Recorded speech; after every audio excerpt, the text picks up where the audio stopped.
She taught me how to give until it hurt. I taught myself how to document everything. Actually, they both did, my mother and father. For 28 years, they perfected the art of making guilt sound like love. And for 28 years, I believed them. Right up until the moment my name echoed through Stanford Stadium and the 2 seats I'd reserved stayed empty. Not because they forgot, because my younger brother's brand launch party was more important. May 15th. Stanford Stadium shimmered under California sun, a sea of cardinal red gowns and proud families clutching bouquets.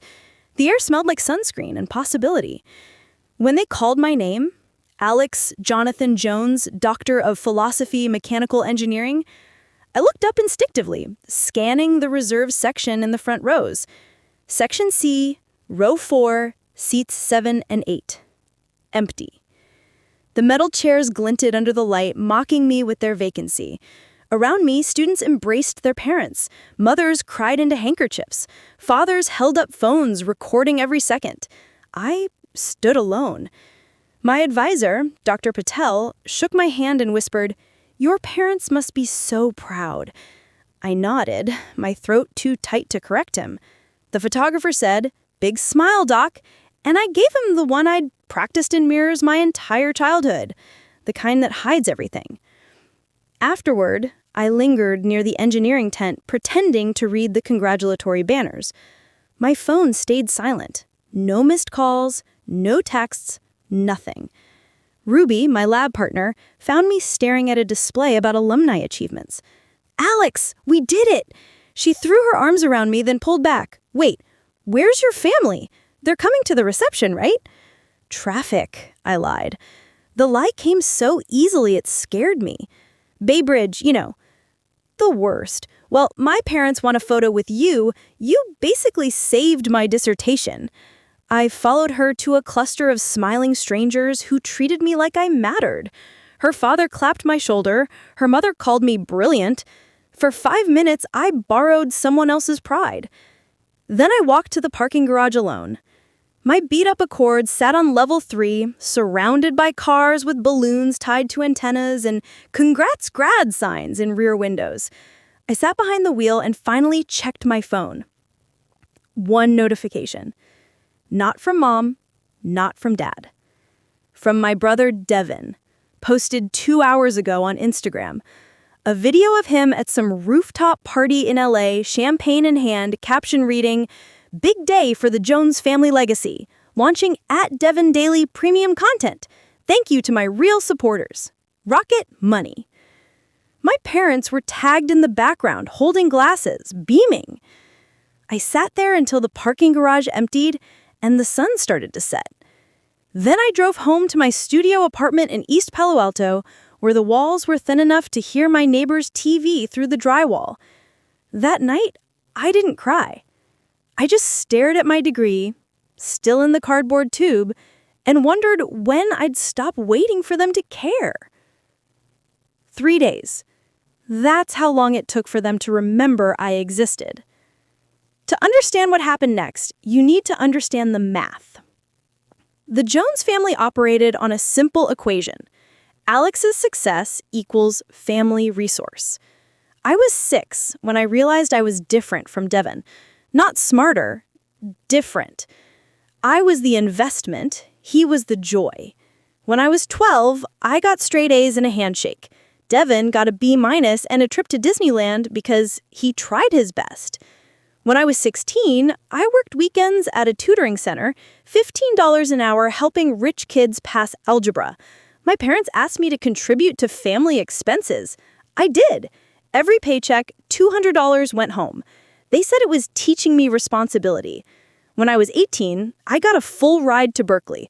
My mother cried, not because she was proud, but because she was worried. Who will help with Devin's college fund? I was the responsible one. The steady one, the one who sent money home during grad school, even when I was living on ramen and library vending machine coffee. Devin, meanwhile, dropped out of pre-med after 1 semester. Too hard, he said. He wanted to find himself, which apparently meant becoming an influencer. Lifestyle content, crypto tips, motivation quotes over sunsets. My parents funded it all. "He's building a brand," my mother would say, as if that justified the $30,000 they'd sunk into his ring lights and business coach. When I got accepted to Stanford's PhD program, my father said, "That's nice. Can you send a little extra this month? Devin needs a new camera setup."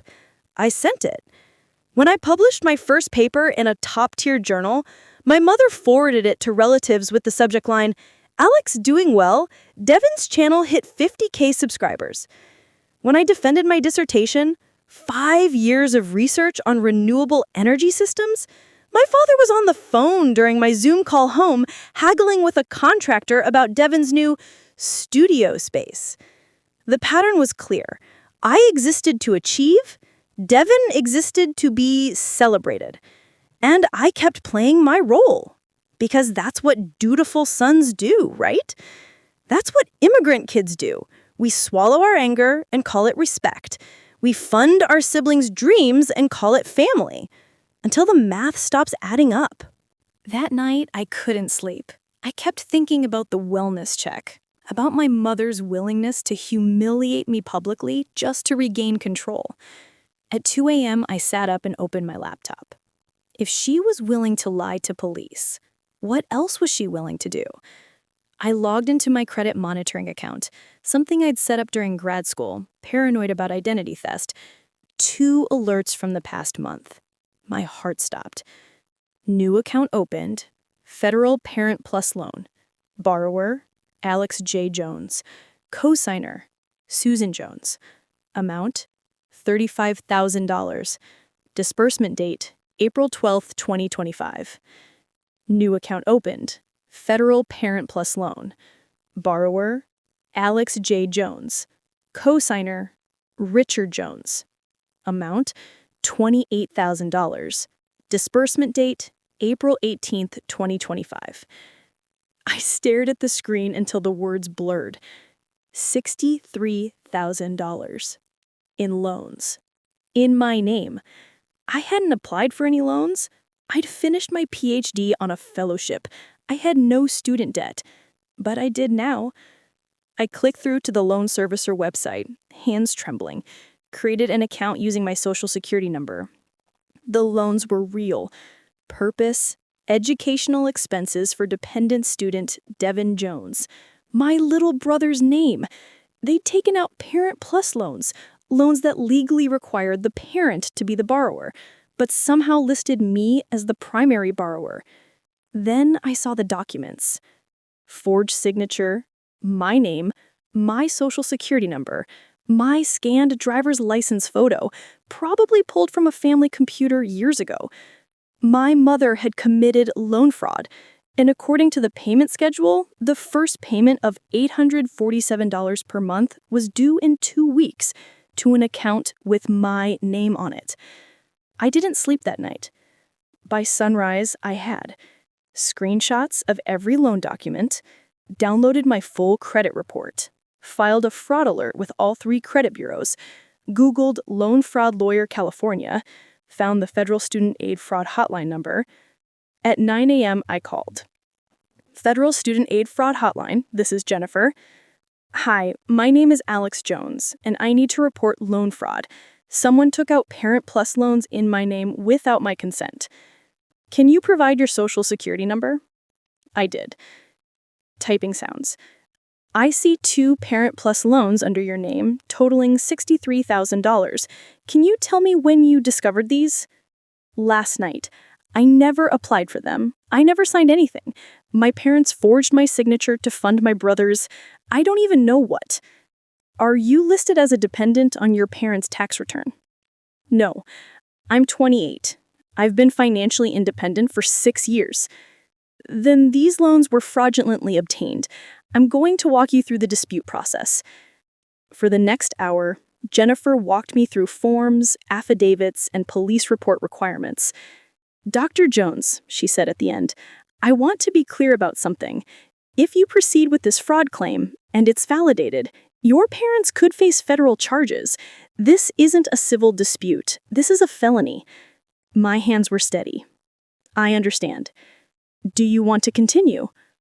I looked at my diploma on the wall. Yes. Before filing the police report, I needed one thing: a confession.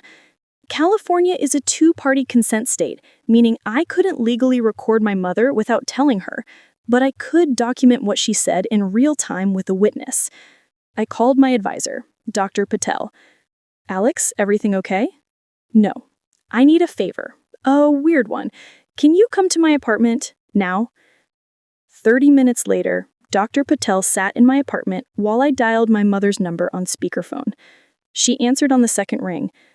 Alex, finally! Are you ready to apologize? Mom, I need to ask you something. Did you take out loans in my name? Silence. What are you talking about? Parent Plus loans, $63,000 for Devin. Did you use my information? Alex, I don't know what you're... Mom, I have the documents. Your signature, my social security number, my scanned driver's license photo, probably pulled from a family computer years ago. My mother had committed loan fraud. And according to the payment schedule, the first payment of $847 per month was due in 2 weeks to an account with my name on it. A long pause. Then, quietly, you weren't using your credit. Devin needed help. It's still family money. Dr. Patel's eyes went wide. I kept my voice level. So, you did. Don't make this into something it's not. We're paying it back. You're overreacting.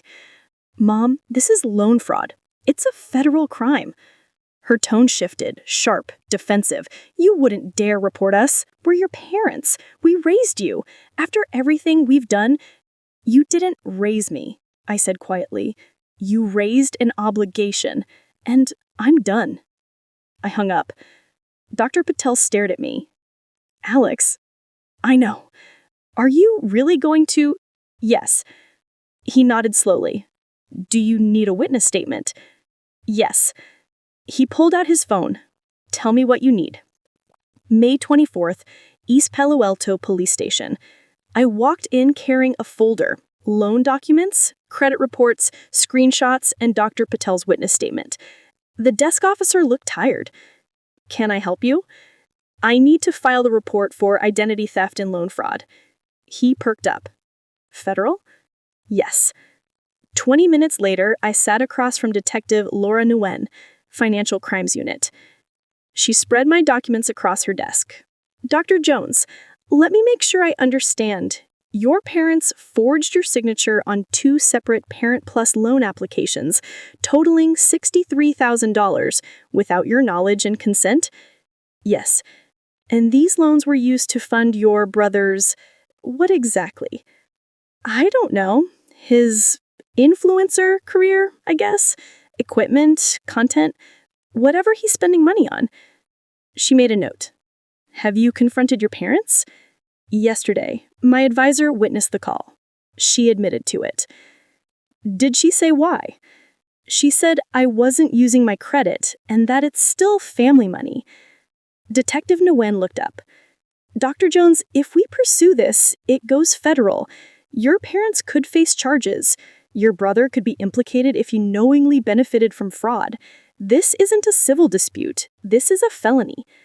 I thought about the empty seats at graduation, the 2121 demand, the police wellness check, the $63,000 in debt they'd strapped to my name like a bomb. Yes. She nodded. Then let's get started. While the investigation processed, life continued. Devin's Instagram showed no signs of slowing down. New posts every day. Luxury hotel pools, expensive brunches, motivational quotes about staying hungry. And then, 2 weeks after I filed the police report, I got a DM from him. Yo, weird question. Mom said you're being dramatic about some loan thing? She said you'll get over it. But I'm planning this big event next month. Brand showcase thing. Wondering if you want to come. Family discount, lol. Could be good for you to see what I'm building. I stared at my phone. The audacity. He had no idea I'd reported the fraud. No idea federal investigators were building a case. No idea his brand showcase was funded with stolen credit. I typed back, me. Send me the details. I'll see if I can make it. Sick! June 15th, SF downtown. It's gonna be huge. I'm sure it will be. I wasn't planning to attend, but I forwarded the event details to Detective Nguyen with a note. Evidence of expenditure. Thought you'd want to know. Her response came within an hour. Perfect timing, will be ready. June 15th, Devon's Devon Daily Brand Showcase was held at a rented loft space in Soma. Exposed brick, ring lights everywhere, a step-and-repeat banner with his logo. 75 people showed up, mostly other influencers, a few brand reps, some fans. My parents were there, dressed up, greeting guests like proud investors. I arrived at 7 p.m., wearing jeans and a Stanford hoodie. Devon saw me first. His face lit up. "Alex, dude, you came! Mom, Dad, Alex is here!" My mother's smile faltered. My father looked uncomfortable, but they played along. "Alex," my mother said stiffly, "we're glad you're here." I wouldn't miss it. Devon pulled me aside. "Bro, I know things have been weird, but this," he gestured around, "this is what I've been working toward. Real partnerships, real growth." "Who's funding it?" I asked. "Sponsors, mostly. And, Mom and Dad helped with the space." "With what money?" He laughed nervously. "I don't know, man, family stuff. Why?" Before I can answer, the lights dimmed. Devon took the stage. "Yo, everyone, thank you so much for coming out tonight." I stepped outside and texted Detective Nguyen. "Me, I'm here. He just went on stage." "Detective Nguyen, we're 5 minutes out." Devon was mid-pitch when they arrived. And that's why I believe authentic content is the future. When you build trust with your audience, the doors opened. Detective Nguyen walked in, flanked by 2 federal agents in suits. The room went silent. "Devon Jones?" Devon froze. Yeah. "I'm Detective Nguyen, Financial Crimes. These are agents from the Department of Education, Office of Inspector General. We need to speak with you, Susan Jones and Richard Jones, regarding fraudulent loan applications." Phones came out immediately. My mother's face went white. "This is a mistake," she said, voice shaking. "We can explain." "You can explain at the station," one of the agents said calmly. "But first we need to verify some information about this event. Mr. Devon Jones, how was this venue funded?" Devon looked at our parents, panicked. My parents helped." "With money obtained through fraudulent Parent Plus loans taken out in Alex Jones's name without his consent?" The room erupted. Gasps, whispers, phones recording everything. Someone shouted, "Wait, is this real?" Devon's face crumpled. "Alex, what did you do?" I stood near the back, arms crossed. I protected myself. My mother started crying. "Alex, please, don't do this to us. To your brother. Think about the family." "I did," I said quietly. "That's why I'm here." The agents escorted my parents outside for questioning. Devon was left on stage, the mic still live, his showcase in ruins. His phone buzzed and buzzed and buzzed. Followers commenting, brands pulling out, his self-made story collapsing in real time. I walked out into the San Francisco night, past the crowd of confused influencers and ruined networking opportunities. Behind me, I heard Devon pleading with someone on the phone. "No, please, it's not what it looks like." But it was exactly what it looked like. The next 3 weeks were chaos. Local news picked up the story. Bay Area family accused of student loan fraud. Devon's social media imploded. He lost 30K followers in 48 hours. Every brand deal evaporated. The loans were discharged. Federal investigation confirmed fraud. My credit was cleared. My parents were charged, federal loan fraud, facing fines and possible jail time, pending trial.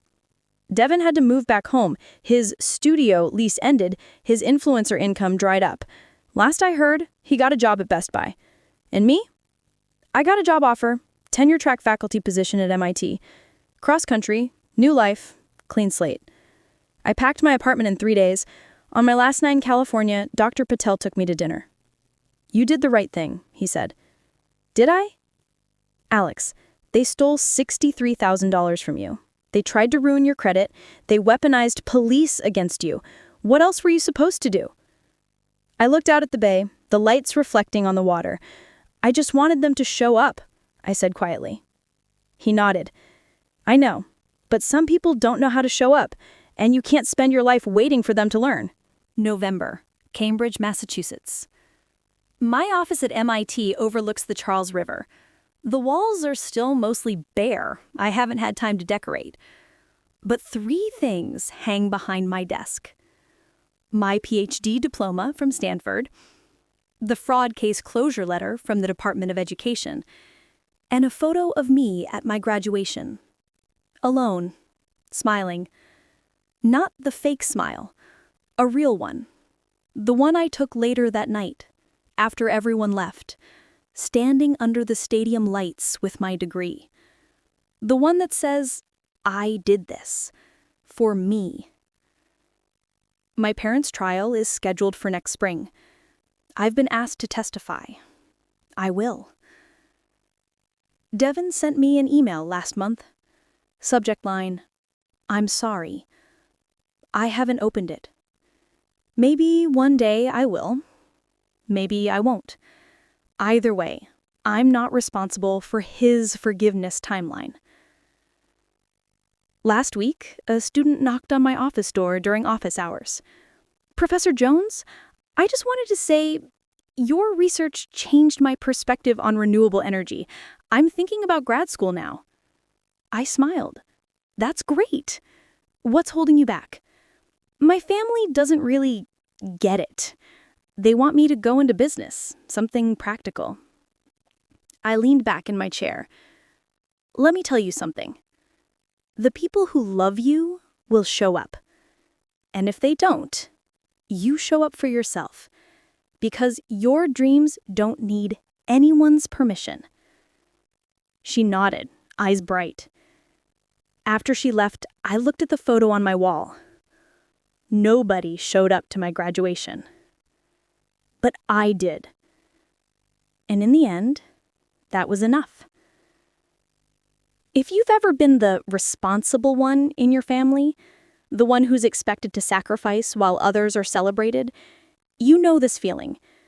The feeling of realizing that love shouldn't cost you your peace, that boundaries aren't betrayal, that sometimes the most radical thing you can do is choose yourself. My parents wanted me to fund my brother's dreams while they skipped mine. When I said no, they called the police. When I discovered fraud, I called the law. And when it all fell apart, I didn't catch them. Because I finally learned you can't save people who are drowning you. If your family treats your success like a resource instead of a reason to celebrate, what would you do? If you found out they'd stolen from you, would you report it or stay silent? Tell me in the comments. Some of you are still carrying debt that isn't yours. Some of you are still waiting for an apology that will never come. And some of you are ready to change the locks. Let me know where you're watching from, so I know how many of us finally chose ourselves.